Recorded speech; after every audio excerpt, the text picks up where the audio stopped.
producción de Onda UNED para la Cátedra de Criminología de la Escuela de Ciencias Sociales y Humanidades.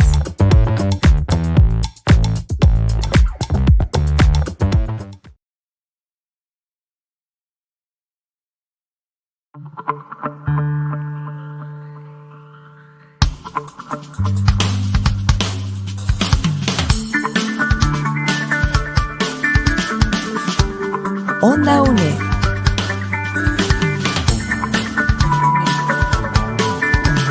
Un espacio de la Escuela de Ciencias Sociales y Humanidades de la UNED.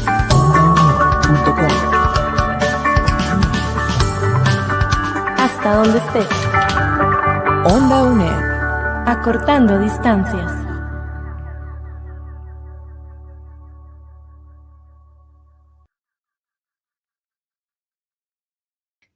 Saludos a todos los que nos escuchan en Onda UNED. Es un gusto estar en este tercer podcast donde vamos a conversar de delincuencia y análisis criminal. Vamos a estar acompañando en esta materia y esperamos que sea de muchísimo provecho. Mi nombre es Corina Fernández y me acompaña Andrés Muñoz. También es un privilegio estar hoy con ustedes. Esperemos que este tercer podcast, que tiene que ver con los elementos que están predispuestos en la materia de Criminología 1, vaya a ser de mucha ayuda para cada uno de los módulos que tienen que enfrentar los estudiantes a la hora de presentar sus trabajos de investigación. Saludamos a la cátedra, ¿verdad, Andrés?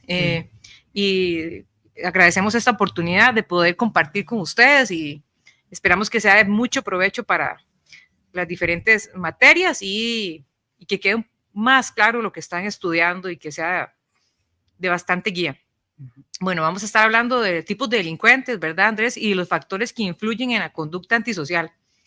Entonces, bueno, vamos a estar un poquito viendo este tema a profundidad, ¿verdad? Importante de los tipos de delincuentes, ¿verdad? Podemos ver las conductas que influyen, como el entorno social, ¿verdad? El entorno familiar, las características personales de esa persona.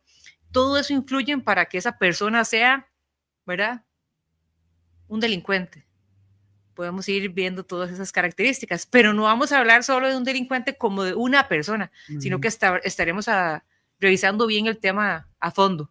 Sí, habitualmente cuando hablamos de delincuencia, la tendencia es enfocarse como en una sola área o en un solo tipo de comportamiento individual.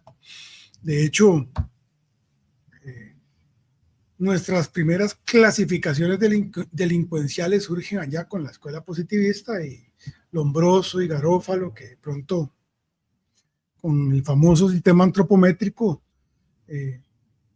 tratan de hacer una división partiendo del criminal nato, del loco atávico y otros que yo diría que de una u otra forma ya quedaron un poco atrás, pues creo que en alguna medida la ciencia no nos ha certificado completamente que un individuo nace delincuente, ¿verdad? Sino que hay una predisposición biológica o física a ciertas conductas o comportamientos que con el entorno adecuado, el caldo cultivo del entorno pudiera hacer que una persona se comporte de forma desviada o delincuencial. Eso no hay certeza o no hay un estudio fehaciente, que eso es una de las grandes preguntas que hacemos en estos módulos. ¿El criminal nace o se hace? Entonces hay que tener cuidado de que sí existen documentos muy anteriores, muy antiguos, históricamente hablando, que reafirmaban desde un enfoque científico que había un comportamiento nato, como tal, o heredado inclusive. Pero lo que sí es cierto, con los años, el advenimiento de algunas fortalezas científicas, hemos entendido de que los individuos lo que tienen es una predisposición a ciertos elementos o variables que, junto con el entorno, y entonces ya ahí es donde las particularidades, un hogar criminógeno o una zona criminógena, pues hacen que la conducta sea normal y pues de pronto se vea como un acto que puede ser apetecible para la persona. Aún así también tenemos la contra total de esto, que es lo que conocemos como delito cuello blanco, y la persona que nace en cuna de oro, pero al final de cuentas también delinque. Sí. Entonces, no hay exactamente, lo más importante es que no hay o hemos dejado atrás el enfoque del criminal nato para pasar a un enfoque más integral y social. Sí. ¿Verdad? Bueno, inclusive que mencionabas a Lombroso, nos hablaba del delincuente pasional también, ¿verdad, Andrés? Para los delitos sexuales, pues, querían dar una significancia. Vean lo curioso de esto, que de pronto, inclusive en ese momento, y que ahora vamos a retomar también un poquito de esta escuela, o hito del pensamiento, que es la moral, la escuela moral o cartográfica o estadística moral, que de pronto también habla de temporalidades durante un ciclo de un año, digamos, por poner un cierre o márgenes, en el cual la primavera se vuelve también un tiempo apetecible para los delitos sexuales. Sí. Y aparte que también hay predilección por algunos sujetos para realizar delitos sexuales, y tal vez no se dedica a la estafa, no se dedica al robo, ¿no? Sino que tiene alguna predilección especial por sus condiciones a ejecutar delitos sexuales, ¿verdad? Sí, claro. Eso es lo que marca, es lo que nos deja claro es que hay una diferencia que a nivel social tenemos que estudiar. Claro. No hay, a veces hablamos de que la persona el delincuente o el criminal o la delincuencia, que ahorita vamos a hablar un poquito de comportamiento desviado y comportamiento criminal, pero el asunto aquí es que muchas veces en algunos de los enfoques durante muchos años se ha hablado de el individuo o la persona criminal o delincuente. Lo que no hemos entendido, que todavía no hemos podido reforzar, es el entorno macrosocial de forma integral, sí, que reduzca las variables que inducen a una persona a delinquir. Claro. Y por ejemplo, aquí podríamos hablar del tema de teorías psicológicas, donde hablamos de todo lo que esa persona está influenciada para llegar a ciertas decisiones, ¿verdad? Pero podemos ir también conversando de las perspectivas sociológicas, el ambiente y demás, ¿verdad? Porque somos integrales. Ajá. Entonces yo creo que no podríamos separar nunca lo psicológico de lo social. Claro. Lo biológico, sí, inclusive de este análisis. Sí. Tiene que ser muy integral, porque inclusive dentro de la que vamos a ver más adelante en uno de los podcasts, y voy a adelantarlo, en uno de los enfoques victimológicos de victimización, algunas de las corrientes, no todas, pero algunas de las corrientes hablan de que la persona delincuente es una víctima más de un sistema ineficiente, sí, porque no logró abastecer a las personas de los mecanismos sociales adecuados para que tuviera acceso a un comportamiento socialmente aceptable. ¿Verdad? Hay orientaciones. No pudo traer a esa persona a esa corriente para poder integrarla como el resto de la sociedad, ¿verdad? No le brindó esas herramientas, no llegó a ser eficiente para llegar a esa persona. Un Estado que se jacte de tener una política macrosocial que integra lo criminológico tiene que ratificar que está facilitando el acceso a todos los emolumentos del desarrollo humano, ¿verdad? Y entonces esa persona, efectivamente, en la ecuación diríamos, vamos a tener menos personas que se comporten de manera inaceptable socialmente, porque esto es otro elemento importante. El delito y la criminalidad va a cambiar, depende de la zona y el lugar. Entonces no es lo mismo hablar de delito en Costa Rica que hablar de delito en Brasil. O por ejemplo, hablemos de delito en Viena, Andrés, ¿verdad? Que, ¿verdad? Un lugar bastante seguro. La cultura, la educación. El acceso a los servicios, los trabajos, ¿verdad? Todo. O inclusive el clima, ¿verdad? Claro. Porque a veces hablamos de lugares donde, mire, es que en Islandia tienen un programa de control, sí, delincuencial maravilloso, basados en el análisis criminal. Ahorita estamos también en esto, ¿verdad? Y entonces podemos traerlo a Costa Rica. No, mire, es que allá tienen no sé cuántos meses Sí. de oscuridad y de nieve. Sí, claro. Entonces, y tienen mucho más ventajas sobre nosotros. Entonces, no nos vamos a No puede poder, ser, no podemos comparar, ¿verdad? no, hay cosas, o sea, Tal se vez, pueden estudiar, se claro. pueden analizar, pero hay que ver qué nos sirve y qué no puede llegar esto a ser como un calcado y traerlo a Costa Rica para ver cómo nos funciona, a experimentar de la nada. No, inclusive, ¿verdad? Como los grupos criminales que migran, Andrés, igual se adaptan al lugar donde llegan, ¿verdad? Porque no es lo mismo los delitos que están cometiendo en Brasil, cierto grupo criminal que vienen que se vienen a Costa Rica hay un elemento de resiliencia criminal y adaptabilidad, que inclusive vimos post-COVID. O por ejemplo, hablemos como de los maras, ¿verdad? Que también se van adaptando si se vienen a Costa Rica, cuando llegaron a Estados Unidos, que van también adaptando conforme estén en esos países y a los delitos que puedan acceder y demás, ¿verdad? Son diferentes también. Las formas de actuar y empoderamiento, inclusive. Exacto. Aquí lo que sí quiero dejar claro, que el estudiante tiene que entender, es que estamos hablando de comportamientos, al hablar de delincuencia, estamos hablando no solo de comportamiento criminal, sí, que es el comportamiento que trasgrede la norma penal como tal, ¿verdad? Que eso es lo más sencillo de entender, sino también de comportamiento desviado. ¿Por qué? Porque todo comportamiento criminal ya de por sí es desviado. Sí, ¿okay? Eso tiene que entenderlo. Porque no todo comportamiento desviado llega a ser criminal. ¿verdad? Exacto. Hay algunos comportamientos que lo que tienen una sanción moral. Ajá.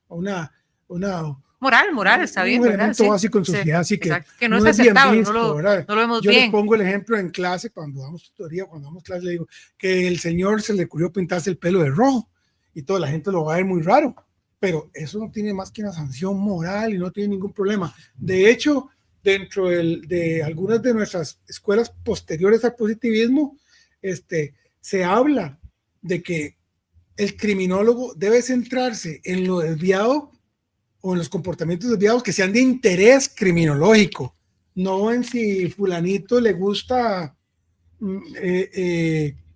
cómo suenan los globos y cómo estallan. O sea, eso no es una parafilia que no tiene ningún sentido. Claro, cuando hablamos de parafilia, ya que tiene que ver con pedófilos o algo así. Ahí sí, eso sí las estudiamos. Entonces, también, hablamos de, porque hay mucho que investigar aquí, que a la hora de formar un trabajo de investigación se puede amalgamar. Entonces, tanto histórico de antecedentes como lo que viene a principios de siglo, se puede ir amarrando, siempre recordando que todo lo que tenemos escrito posiblemente en su momento fue cierto en el contexto en el que estaba. Sí, claro. Pero que no necesariamente podemos abstraer a la contemporaneidad costarricense o actual o a nuestro entorno, en blanco y negro, nada más de tajo y rabo, nada más. No, hay que adaptar algunas cosas o ver si funcionan, y si no funcionan, también decir por qué no funcionan, ¿verdad? Es como hablar ahorita de anomia, como hablar de teorías sociológicas, psicológicas, hay que ver cómo funcionan. Tenemos algunas teorías que tienen 50 años de existir, ¿verdad?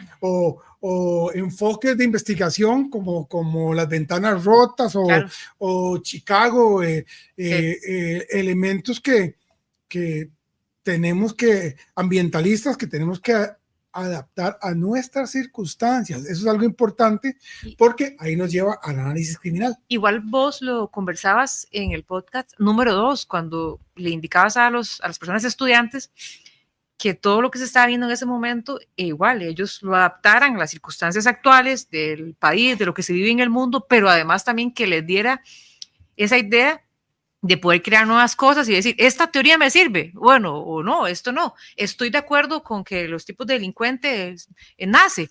No estoy de acuerdo con esto. ¿Por qué no? Entonces, a retarlos, ¿verdad? Para que puedan venir nuevos cambios, nuevas teorías, a que se sientan en esa parte de innovar, de crear nuevas cosas, ¿verdad? Está bien, usted lo decía en el podcast número 2, ¿verdad? De hecho, muchos de los trabajos que se dejan para hacer el estudiantado tiene que ver con explique, analice, refiérase o compárelo con los elementos de la realidad nacional, debata, ¿verdad? También. En todo lo que tiene que ver con los foros, claro. Hay debate, de hecho se le pide al estudiante que no estamos esperando en los foros, también para que tomen nota, no estamos esperando en los foros que de pronto digan al compañero X que qué muy bonito lo que escribieron y esa es la participación de las réplicas en los foros. No, es si tienen algún aporte importante, investigar un poquito más y aportar. Si no están de acuerdo, inclusive decir por qué no están de acuerdo, porque tienen un punto de vista diferente y se basan en esta investigación que hicieron. Sí, claro. Eso es muy importante porque al final de cuentas, estas personas, estudiantes, van a ser, o ya algunos inclusive trabajan profesionalmente en el ámbito, claro. Y en el ámbito policial, en donde van a desempeñarse, van a tener que tener ideas con claridad, tomar decisiones y en base a toda esta investigación académica, posiblemente van a tener emolumentos para el trabajo formal. Sí. Si lo toman en serio. Claro. ¿Verdad? Es que ahí es donde radica el asunto. Continuamos con Onda UNED y seguimos con este podcast, ¿verdad, Andrés? Sí. Estábamos hablando del tema de los delincuentes y demás, y además estábamos fomentando a los estudiantes para que en los foros su participación sea más profunda, ¿verdad? Más de generar ideas No y que puedan debatir, ¿verdad? Que les permita tener ese conocimiento amplio, ¿verdad?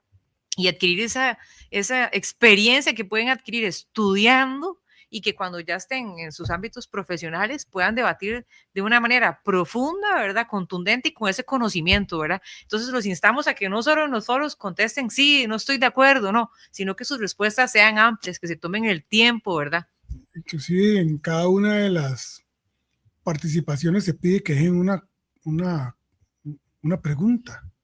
Entonces yo me imagino que la persona estudiante va a tener dudas significativas sobre algo, entonces pregunte para ver qué más puede extraer de esto, ¿verdad? Sin ninguna pena, si para eso es la clase, sí. Si para eso es el foro, para preguntar y que busquemos todos los elementos que sean necesarios. Y porque es el momento oportuno para que cometan errores, se equivoquen, den sus opiniones y tal vez alguien les diga, no estoy de acuerdo, es el momento, ¿verdad? Ese es el momento. Y eso es lo que les va a permitir tener la fortaleza de enfrentar esas críticas y esos debates en el futuro, porque las van a tener, ¿verdad? Pero les va a permitir también tener una postura firme de lo que se cree, de lo que piensas y del conocimiento y la experiencia que van tomando. Eso les va a permitir tener esa postura firme de lo que ustedes adquieran de este conocimiento. Eso tal vez es uno de los elementos más, o sea, lo que se le puede dejar al estudiante, aparte de la teoría y la materia como tal, es que se lo tomen en serio, que analicen, que critiquen, que revisen, que no acepten como cierto todo lo que leen, porque inclusive ya tiene, no es que en el momento, no que es mentira, no es que no sirve, no, es que ha evolucionado la criminología de tal forma que hemos venido cambiando conceptos, hemos tenido nuestra evolución lógica dentro de los años de la ciencia y entonces hay que ir entendiendo todo, cómo de una u otra forma inclusive el mismo criminólogo se ha ido empoderando en análisis o en factores del análisis criminal a nivel país, a nivel profesional, ya, y aquí podríamos entrar en materia de análisis como tal, sí. Porque es parte de, ¿para qué estudiamos criminología? No estamos estudiando criminología como tal, por lo menos en la parte criminológica, no está supeditada única y exclusivamente a enviar sujetos a la cárcel, sí. No. Eso es algunos elementos informáticos o de resultados que tenemos en los cuales nosotros le ayudamos al criminalista, al investigador criminal, ¿verdad? Pero la ciencia criminológica como tal y como lo hemos venido recalcando es integral, macrosocial, lo que busca interdisciplinaria también, ¿verdad? Entender los elementos que conforman socialmente el comportamiento de los individuos para ver cómo le ponemos controles y elementos preventivos, profilácticos al comportamiento desviado, si se quiere. Sí. Ojalá antes de que sea comportamiento criminal. Que esa parte me encanta, la parte de la prevención, ¿verdad? Antes de que se convierta en qué podemos hacer, ¿verdad? Que eso es un reto. Como sociedad eso es un reto. Yo diría que lo que he venido recalcando con el tiempo es que cuando hacemos control social informal, venimos haciendo una prevención bastante reactiva, o sea, anticipativa. Sí. O sea, toda la transmisión cultural, todos los elementos que de alguna u otra forma procuran que el individuo de una manera sana, cultural, ascienda o trascienda en sociedad como una persona íntegra, es lo que de alguna manera no ha tenido la gran inversión a nivel estatal. porque generalmente son la mayoría medidas represivas, que están totalmente bien. O sea, tiene que haber policías, tenemos que profesionalizar nuestra policía, nuestros elementos jurídicos, todos esos elementos son buenos, pero la política criminal tiene que ser más avanzada y adelante en cuanto a que también tiene que visionar que tiene que existir una inversión importante a nivel del control social informal, que a la postre hacer control social informal, como decía, es prevención. Y Andrés, siguiendo con lo que estamos viendo de los delincuentes, cuando hablamos de perfilación criminal, que hablamos de identificar patrones psicológicos, conductas, y que nos permitan tener ese detalle de ese sospechoso, en tu experiencia y tu conocimiento, ¿qué logras ver de estos análisis de patrones, de esta perfilación? Sí, uno de los elementos más importantes, y que es lo que veníamos retomando de la Escuela de Estadística Moral, es que ellos sí empiezan a entender de que se pueden consignar dentro de un mapa geográfico, ahí un diseño geográfico, perdón, los lugares de ocurrencia de los eventos criminales. Y con eso empiezan a ver de manera grupal nichos de ocurrencia de variables o modalidades delictivas. En este lado se ve más delito comercio, en este lado se ve más delito sexual, en este más delitos de homicidio, más delitos de... ¿verdad? Sí. ¿Esto qué quiere decir? Que parece mentira, y aunque es una de las escuelas olvidadas, todos los postulados que nos refiere esta escuela en algún momento están vigentes hasta ahora, y el análisis criminal se basa en estos emolumentos de modo, tiempo y lugar, que son la base del entendimiento de cómo ocurrió, dónde ocurrió y qué ocurrió. Y entonces, ¿verdad? Al tener una variable de este tipo, o entenderla inclusive, podemos hacer alguna predicción. ¿Cuándo va a ocurrir? Por ejemplo, si yo sé que todos los años hay fiestas de Santa Cruz y hay robos, o hurtos, o lo que conocemos como carterista, yo ya sé que este año que viene, para las fechas en que estén las fiestas de Santa Cruz, estoy pronosticando que vamos a tener que necesitar más policías en calle. Igual que Andrés. Y a tales horas. Ajá, igual que ocurre, por ejemplo, en diciembre, ¿verdad? En ciertas fechas, cuando entregan los aguinaldos, los fenómenos que nos pasan, ¿verdad? ¿verdad? En algún momento se hace un estudio de cómo estaban ocurriendo los asaltos en algunas partes de San José, y una de las partes más importantes que tenían más asaltos era todo lo que conocemos como el Boulevard de los Dioses hacia las universidades privadas, y UCR y todas esas, hasta las privadas, claro. De 5 a 9 de la noche. Y entonces dejamos de poner a los policías a correr línea en el día, a llevar sol y a cansarse, cuando realmente los podíamos haber tenido, o los empezamos a tener de las 5 en adelante, en una zona que con los pocos que teníamos estábamos cubriendo un buen trayecto, y se disminuyeron los asaltos en una gran medida. Claro. Eso es análisis criminal, análisis del fenómeno por zonas, y para la toma de decisiones a nivel policial de qué es lo que voy a hacer con los datos que tengo, porque los datos tienen que servir para algo. O sea, no es simplemente analizar para saber, qué vacilón, ya nos dimos cuenta, o qué bonito, nos dimos cuenta de que en tal lugar están asaltando más. Bueno, pero ¿por qué y para qué? ¿Y cómo le puedo poner barreras de contención?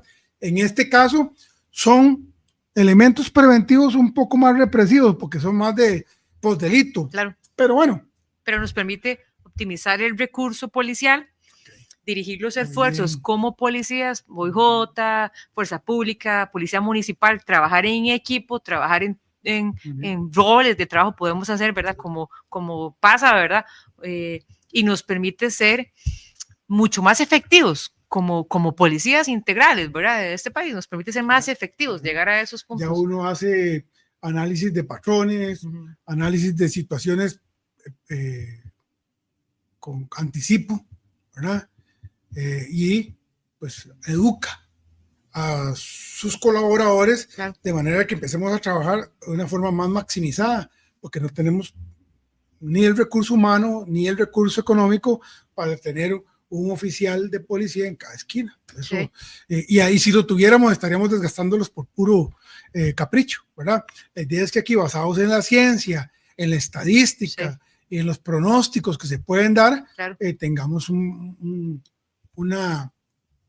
cronograma de trabajo un poco más efectivo. En las zonas rurales, por ejemplo, ya sabemos que en los lugares que son un poquito más dedicados a la cría de ganado, que para las fechas donde hay luna llena, los cuatreros actúan con mayor frecuencia. ¿Por qué? Porque la luna llena alumbra y no usan focos, no los ven, y entonces eso no es ni más ni menos que perfilado geográfico, perfilado delictual. Estamos diciendo qué puede pasar con cierto grado de certeza porque ya nos ha pasado varias veces. Entonces, no necesitamos ser grandes científicos ni grandes genios para saber que cuando viene la luna llena nos van a destazar o robar ganado en tal sector. Sí.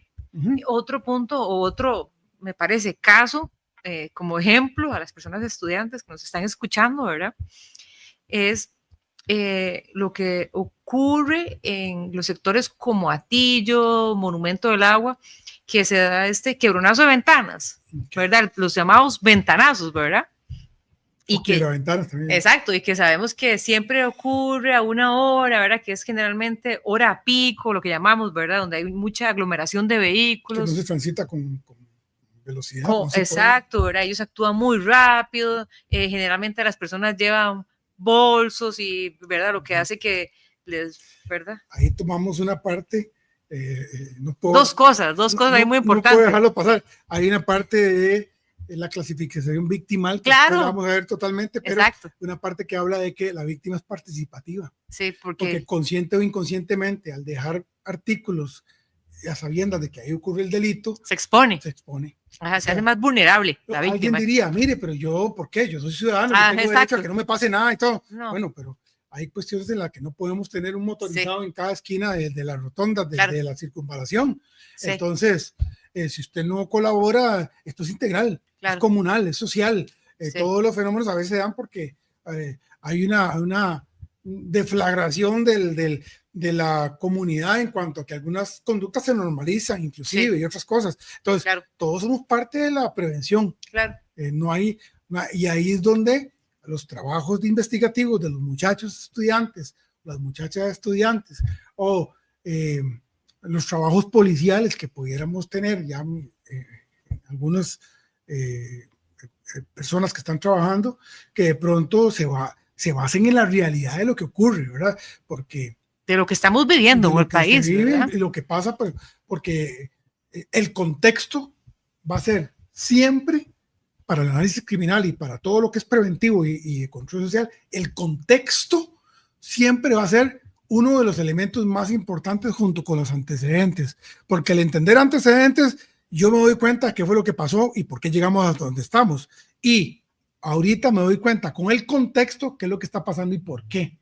Entonces, ya con esa idea yo puedo hacer ese análisis, esa propuesta prospectiva de que de alguna manera trato de controlar o de prevenir con un mejor acierto. No hay un mecanismo infalible, no hay una forma 100% acertada de hacer estas cosas. Y los delincuentes siempre van a mutar, Andrés, van a buscar formas de volver a cometer su delito, ¿verdad? O sea, podemos tener policías ahí en los sectores que estábamos hablando ahorita, el Monumento del Agua o sector de Atillo, pero ellos van a buscar, ¿verdad? Después recuerde que emigraron a Curriabat.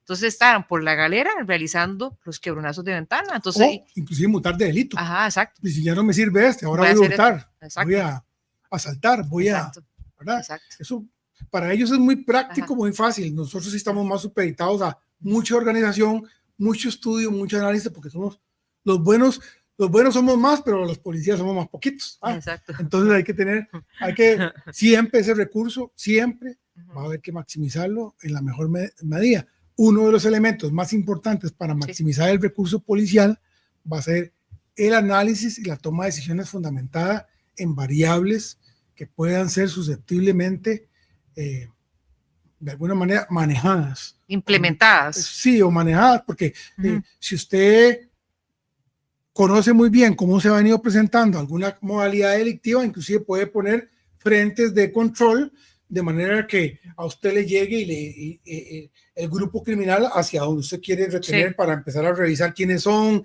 hacer todos los chequeos, los cacheos, la documentación, y usted podría inclusive tener datos de las personas criminales que usted quiere, haciendo una especie de red de pescar, de manera que policialmente, si todos trabajamos unidos, nos llegue hacia donde nosotros queremos también, ¿verdad? Empezar y que no nos domine tanto la delincuencia, sino nosotros, bajo la ciencia, dominar de alguna forma. Sí, ¿verdad? Para eso es el análisis. Claro, y esto nos lleva a la prevención situacional, Andrés. Por ejemplo, esto que podemos hacer como implementar cámaras en las comunidades, ¿verdad?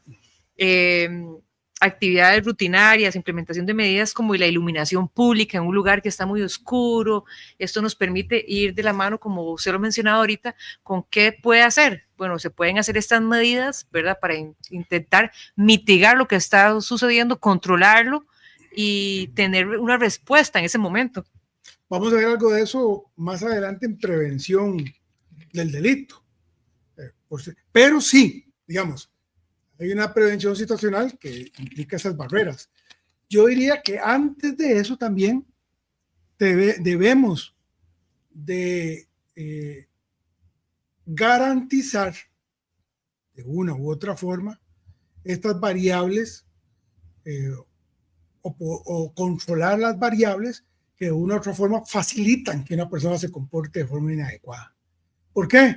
Porque ya sabemos que no podemos dominar la parte biológica de un individuo, la parte con la que ya tenemos predisposición, pero sí podemos manejar el entorno en el cual de una u otra manera yo le facilito elementos de crecimiento, de educacionales, elementos de acceso al trabajo, acceso a la salud, que de alguna manera garanticen un comportamiento en sociedad adecuado. Porque lo difícil va a ser que si esa persona ya cayó en criminalidad, extraerlo de ese mundo criminal ya cuesta un poquito recuperarlo, más. Recuperarlo, de verdad. Un poquito más, ¿verdad? Sí. Pero ya ahí es donde entra la prevención y la prevención situacional y otras, en la que, bueno, ahora no nos queda más que ver qué hacemos de control, ¿verdad? Que es poner las barreras, empoderamiento de espacios, de iluminación y todas estas situaciones que de alguna manera se utilizan a nivel comunal.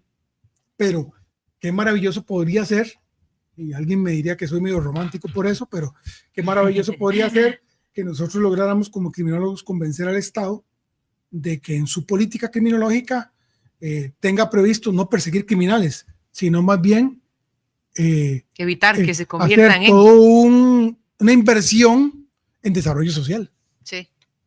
¿Verdad? Ese es realmente el desarrollo social. El individuo no tiene necesidad de otra cosa. Sí. Van a ser, o sea, porque tiene muchas opciones, tiene variedad. Criminalidad de cuello blanco, ¿verdad? Y todo, pero van a ser menos y menos violentos, ¿verdad? Porque lo que estamos tratando de evitar de una u otra manera, que en todos los países que tienen una tasa de criminalidad baja, es una tasa de criminalidad o es una tasa mínima de crímenes violentos, que son los crímenes o los delitos que causa una sensación de inseguridad, una percepción de inseguridad amplia, pero todos los países tienen delitos, ¿verdad? Nada más que aquellos están lidiando con estafas y con algunos delitos que no tienen que ver con lesiones de la vida o es lo que usted habla ahorita, muy violentos. Sexuales o muy violentos, ¿verdad? Exacto. Pero tienen otro tipo, ¿verdad? Quisiéramos nosotros llegar a eso. Niveles, pero ahorita Costa Rica en este momento ocupa uno de los lugares principales en Centroamérica y el mundo en cuanto a la violencia que estamos viviendo. Sí, y que ha impactado tanto al país, ¿verdad, Andrés? Sí, esto requiere, y si es algo difícil, ¿verdad? Y se lo dejamos al estudiante para que lo estudie, lo analice y que de alguna manera proponga, pero esto requiere medidas integrales, medidas anticipativas, medidas de control social informal, medidas de prospectivas de prevención que de alguna u otra manera nos lleven a anticipar los comportamientos criminales. Sí. Porque ya una vez que la persona es delincuente o ya la persona está habituada a actuar como delincuente, es difícil el retroceso, es difícil caer en una situación de confianza, de regresarlo, es más complicado, ¿verdad? Lo más económico y mejor siempre va a ser prevenir que tratar de reprimir la conducta, el comportamiento. Claro. Y Andrés, viendo al delincuente, de verdad, desde una perspectiva psicológica y para comprender los factores internos que influyen en una persona, hablamos de la estructura de la personalidad o de traumas, experiencias pasadas. Trastornos. ¿Verdad? Porque eso es como todo lo que lleva a esa persona a poder cometer esos actos, ¿verdad? O motivaciones. Y la interpretación que tenga, parece mentira, la interpretación que tenga la persona. De ese trauma, por ejemplo, este trauma, ¿y qué? ¿Qué me llevó? Puede ser traumático un evento y para la otra, el mismo evento no puede significar, pues, que no signifique nada. Ajá, o para una persona puede llevar a desviar su conducta y para otra, motivo de superación, reto, ¿verdad? También. O pongamos un caso extremo para que lo analicen los estudiantes también a nivel de clase. Sí. Una víctima se nos puede volver potencialmente un victimario. Sí. ¿Ah? Se siente insegura y de pronto dice, no, yo me voy a encargar de toda esta gente. Ajá. Yo no quiero vivir en esta inseguridad en el país y yo tomo las reglas por mi mano y empiezo a matar gente. Sí. Puede ocurrir, ha ocurrido. La justicia, ¿verdad? Por mis manos. Claro. Entonces, o en un estado de emoción violenta, alguien puede también matar a alguien o golpear a alguien mal que de pronto entonces se vuelve, al final de cuentas, tiene una sanción criminal, se vuelve, a pesar de todo, se vuelve un criminal por excepción y por casualidad, sí, pero criminal a la vez, al fin, claro, ¿verdad? Entonces, hay que ver esto, lo que hablamos desde el principio, Cori, hay que verlo de forma integral y macrosocial. O sea, no es un evento único, no podemos sacar conclusiones con una sola situación, no podemos abarcar para entender el fenómeno un extracto de tiempo muy corto porque no sabemos los antecedentes de esto, no sabemos cómo llegamos hasta aquí. Siempre el análisis criminológico va a llevar a antes, durante. El análisis criminal tiene otra pauta que no solo es modo, tiempo, lugar, sino también antes, durante y después. Claro. ¿Por qué? Antes para saber cómo estaba el asunto. Después quiere decir ahora qué está pasando y posterior como para ver qué medidas vamos a imponer de control o de prevención. Claro. Esto es como para que las personas que nos escuchan vayan ordenando y pensando, bueno, hay aspectos psicológicos, culturales, sociales y económicos que llevan a todo eso a convertir a esa persona o a tener esas figuras de delincuente. No solo, no tiene que ver con esto aislado. Ajá. Eso es lo importante que tenemos, ¿verdad? Vuelvo y repito, somos seres integrales. O sea, no podemos separar lo cultural, lo del entorno de mi comunidad, claro, a lo de mi familia, porque lo que me inculca mi familia también cuenta. Porque esos son los valores culturales, lo que yo voy también, ¿verdad? Desde cero estoy aprendiendo en familia, es el lugar social, de socialización más importante que tenemos los individuos, claro, en comunidad. Y te tomo esto y voy a dar este ejemplo. Por ejemplo, cuando hablaba ahorita de los que están quebrando ventanas, ¿verdad? Este tipo de delincuentes, en una oportunidad pudimos conversar con uno y el caso de él, cuando llegó a juicio, hablaba de que toda su familia habían quebrado ventanas, toda la vida.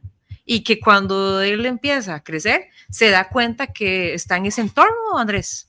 O tomamos el caso de un niño, que creo que a muchos de los que están trabajando en el ambiente policial, en la carrera como tal, les pasa que cuando llegan a un allanamiento y está el chiquito de la casa, y lamentablemente los malos son los policías y papá y mamá van detenidos porque estaban vendiendo o traficando con droga o lo que fuera, y resulta que para el chiquito los malos son los policías y apedrean las patrullas, apedrean a los policías, son los malos, ¿verdad? Y para ellos el trauma de que se lleven a su papá y a su mamá y que queden cuidados con tía o con alguien o inclusive en hogares adoptivos o de cuidado del PANI es traumático, y eso les va a quedar para toda la vida odiando a los cuerpos policiales. Vean qué complicado es el asunto, ¿verdad?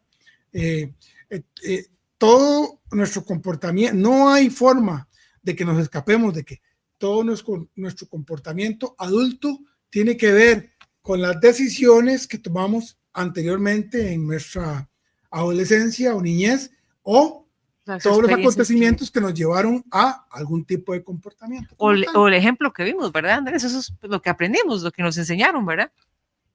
No hay una forma de esquivar esto. Lo que sí es importante es que no podemos dejar de lado que la delincuencia es parte de un fenómeno social hay elementos positivos en sociedad, elementos negativos que causan disociación o que causan elementos antisociales como tal. Y además, las policías, en su mayoría, han optado por trabajar con el análisis criminal y con medidas que de alguna forma logremos maximizar recursos y llegar a una toma de decisiones lo más acertada posible. Y ahora, Andrés, en esta parte que hablabas de todo lo que influye a esa persona, a esos individuos, cuando hablamos de un aspecto cultural y mencionamos el impacto de los medios de comunicación hacia las personas. Bueno, o esta parte de cómo se representa la violencia en los medios, Andrés. Sí, ok. ¿Verdad? ¿Cómo lo vemos? Ok. Ajá. Ahí va. Sí, ¿verdad? Ok. Para que analicen los muchachos y muchachas. Por ejemplo. No solo los medios de comunicación, porque ahora más que antes, no estamos hablando de televisión como antes, ¿verdad? No, ahora hablamos de plataformas como Netflix, hablemos de otras, ¿verdad? Y lo que se está viendo, ¿verdad? También. Exacto. Donde estamos enfrentando, desdichadamente,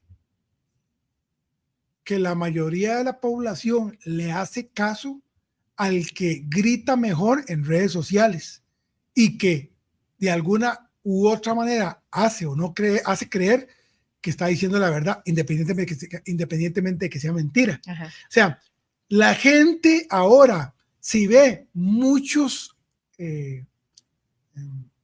¿cómo se llama esto? Muchas veces en las redes sociales que se les repite el discurso X, entonces lo toman como cierto. No se dan la tarea de analizar, de ver cuáles son los antecedentes, cómo es lo que pasó, qué es lo que pasa, qué es lo que hay, sino que ahora, lamentablemente, nuestros elementos de toma de decisiones, inclusive, es redes sociales. Inclusive cuando normalizamos comportamientos, vemos eso, creemos que está bien, lo vemos por la red, lo vemos por elementos que no hemos visto antes. Por ejemplo, ahora tenemos como polaridades de medios de comunicación, hablando ya de medios televisivos, de noticias, perdón. Y ahora vemos polaridades, uno a favor del otro, el otro desconforme, el otro que va, y el otro, y ahora no es esa neutralidad que antes entendíamos. Sí. Posiblemente no existió, pero bueno. Y ahora, con el advenimiento de las redes sociales, la comunicación que conocíamos antes, los mensajes, la tergiversación que se puede hacer, que inclusive hace unos pocos días una gran plataforma libera la inteligencia artificial que con tu voz y tu imagen hacen todo un discurso después de lo que le pongas en el texto, entonces yo te pongo a hablar a vos y a decir lo que yo quiero que vos digas. Y eso, ese discurso, la gente que lo ve, que pues a simple vista no se va a detectar que es un trabajo de inteligencia artificial, va a decir, Corina o Andrés dijeron tal cosa, ¿verdad? Hicieron tal cosa. Y peor aún, que el costarricense en su mayoría nada más cree lo que escucha, pero no tiene esa capacidad analítica de entender, de ver antecedentes, de investigar documentalmente, tener las pruebas en la mano, y si no las tiene, no se puede opinar. ¿Sí me explico? Es que ese es otro elemento, ¿verdad? Hay gente que con lo que ya conoce de redes sociales se hizo un criterio y habla de X cosa como si fuera el experto de los expertos, ¿verdad? Sí. Muchos ni siquiera han tocado un uniforme policial, muchos ni siquiera han patrullado, muchos no han trasnochado, muchos no han tenido experiencias de ningún tipo y con eso pretenden ser expertos en la materia. Sí.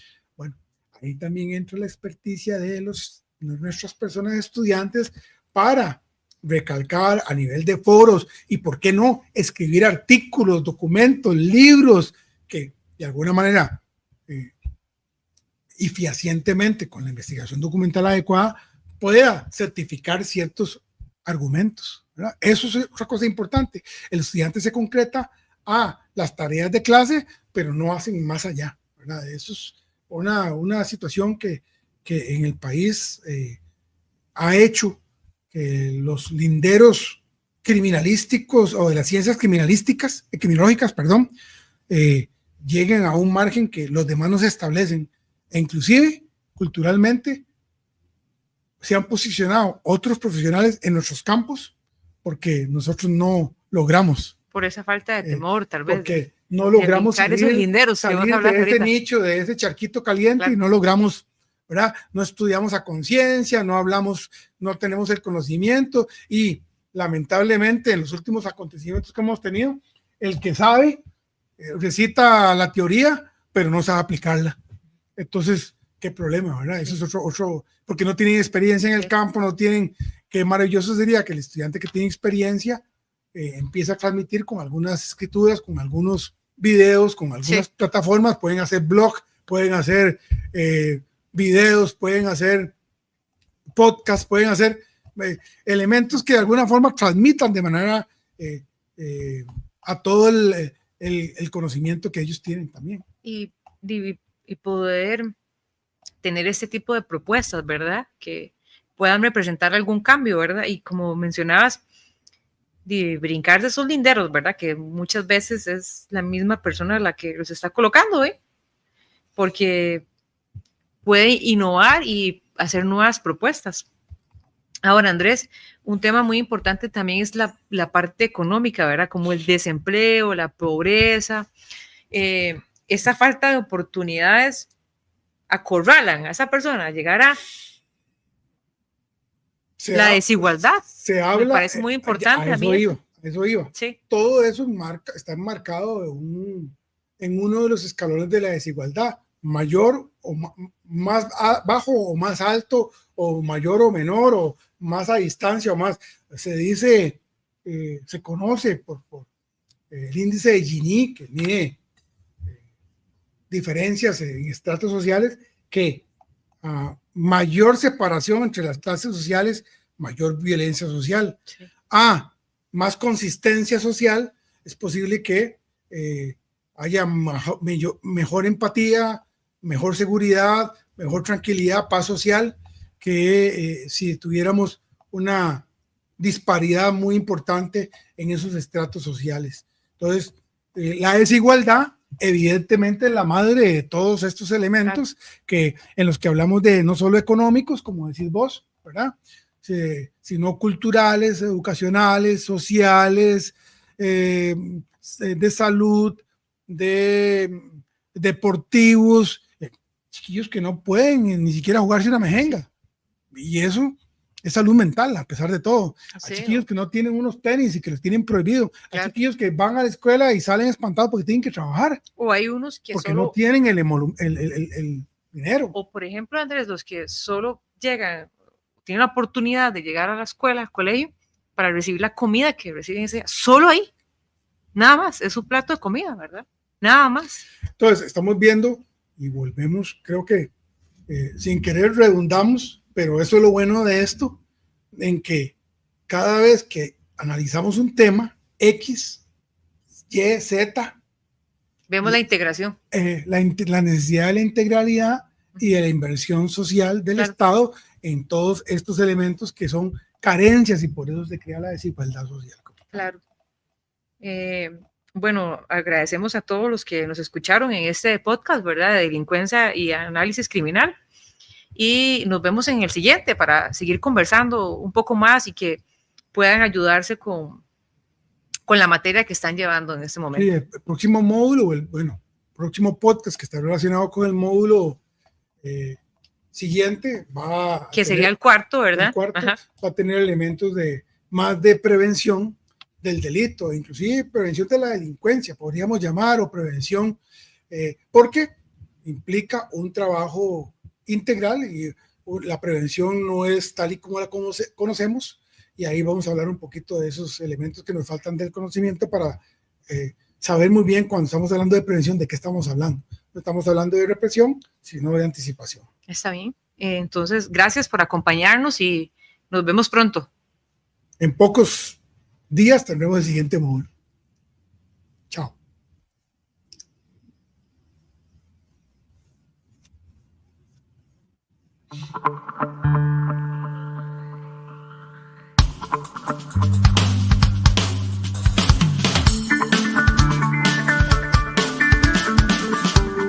Onda UNED.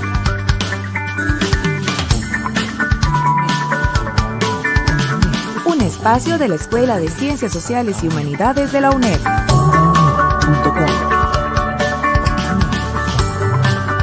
Hasta donde estés. Onda UNED. Acortando distancias.